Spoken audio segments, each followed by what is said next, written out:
What's up, you jabronis? I'm going to talk a little bit to the camera while I clean up this space.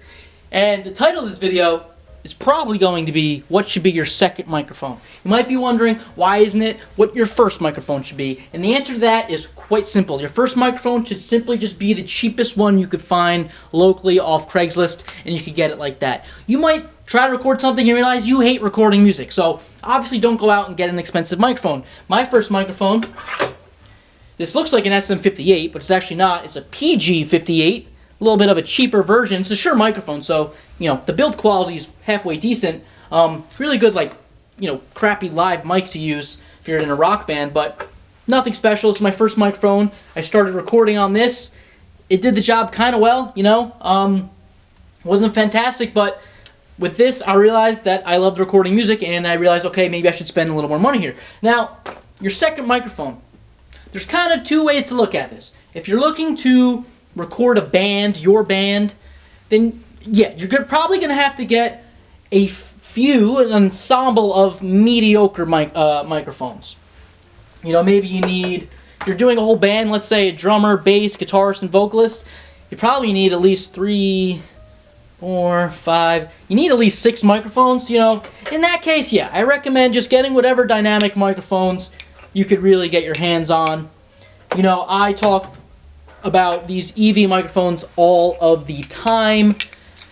People think they're really super expensive because the eBay price is really expensive, but I paid no more than $50 for any of these, and most of the time less than that. This EV, or maybe it was this EV, which one is it? This EV I got for $30. This RE16, or no, RE15, where's my RE16? I'm a little confused.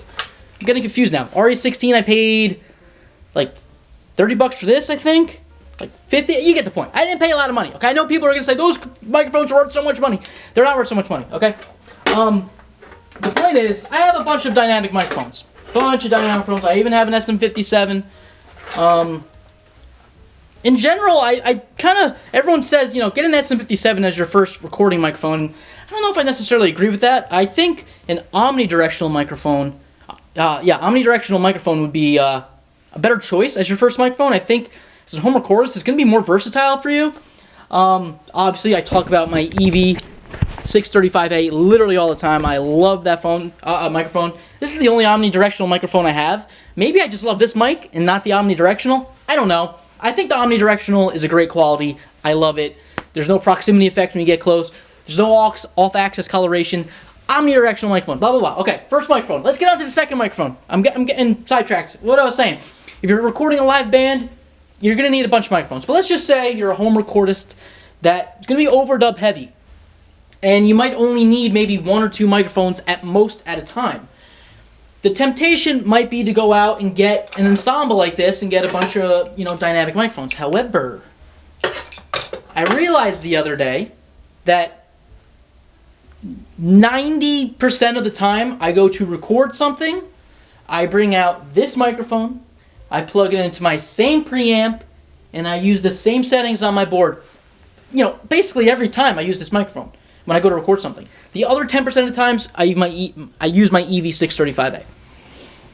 The point is, I realized I have all these microphones that I rarely use anymore. Only when I do a live band setting, I will use these microphones. Other than that, they just sit in this box. I use this microphone all the time, and this is a Shiny Box ribbon microphone. Unfortunately, the guy who used to make these doesn't make them anymore.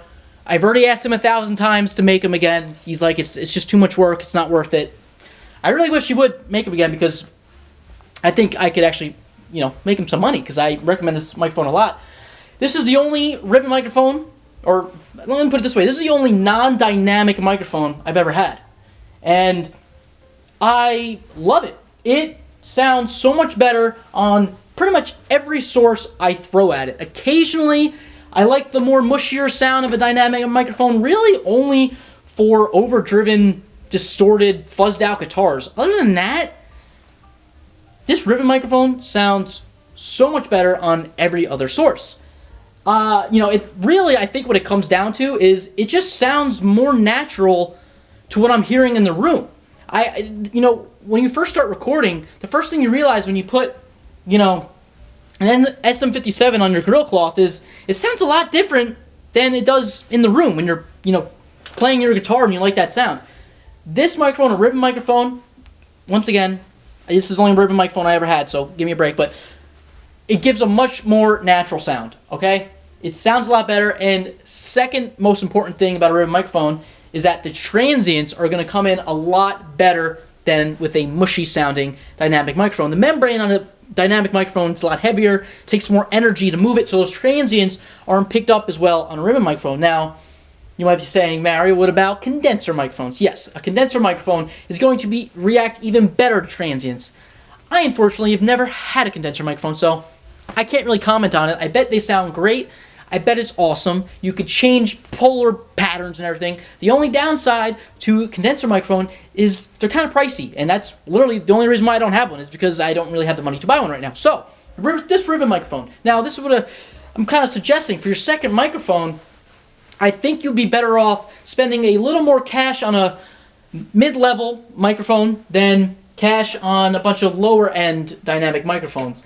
They all more or less sound close enough the same. I mean, of course there's differences, I know, but more or less they have the same sound characteristics. Whereas, if you get a banging ass microphone, now I don't know if you call this banging ass, but shit, banging ass, brother. I think I paid $400 even for this microphone. Now that's, if you're just getting into recording, that might be a little bit of money, right? That might be a little bit of investment. Now, you need to look at it as an investment, right? Now, as I just said, I use this microphone 90% of the time. If the options are 4 $100 dynamic microphones or one $400 ribbon microphone, 100% of the time, I'm going to suggest you get a ribbon microphone. Or just a decent microphone for around $300, $400. Now, you might be wondering, Mario, why are you bringing this all up now? Well, the next video you're probably going to be seeing, or somewhat soon, it's going to be about another ribbon microphone that I'm trying out. And this one's a little different because it is a DIY ribbon microphone. It's a kit, and I'm getting sent it to test it out. I'm really excited, and if that goes well and I like the sound of it, that's probably what I'm going to recommend to people for their first or, second mic, as I'm, kind of jokingly talking about it. Because really, I love ribbon microphone. This ribbon microphone. I don't know. Hopefully I like the other one that I'm going to get. That video is going to come out hopefully within a month, and we'll see what it's all about. And that one's actually cheaper than this one. I think the one that video is going to be about, it's a very affordable microphone. And it's fun because it's got a DIY aspect to it, so I think it'll be really enjoyable for this channel, and I think that's going to do you much better than running out and getting an SM57. I think it's going to be more useful in your recordings. This same advice goes to a lot of things in life. Are you better off getting 4 mediocre microphone preamps, or are you better off getting 1 killer microphone preamp? In the case if you're an overdub artist, I would definitely recommend getting 1 killer microphone preamp, obviously, right? Because if you're only going to be using 1 microphone at a time, it makes more sense to spend a little more cash and invest in something like that. I don't know. What do you guys think? I want to know what you jabronis think should be like your first microphone or your second microphone, whatever. I'm curious what you guys have to say. These EV30 635A microphones, they don't make them anymore. Electro Voice makes variants that are still affordable prices. The used prices on these things have skyrocketed. Hopefully not because I fucking talk about them all the time. But there's options. Okay, we're just talking. That's it. Good night. I didn't even clean up. I forgot to clean up. I was talking too much.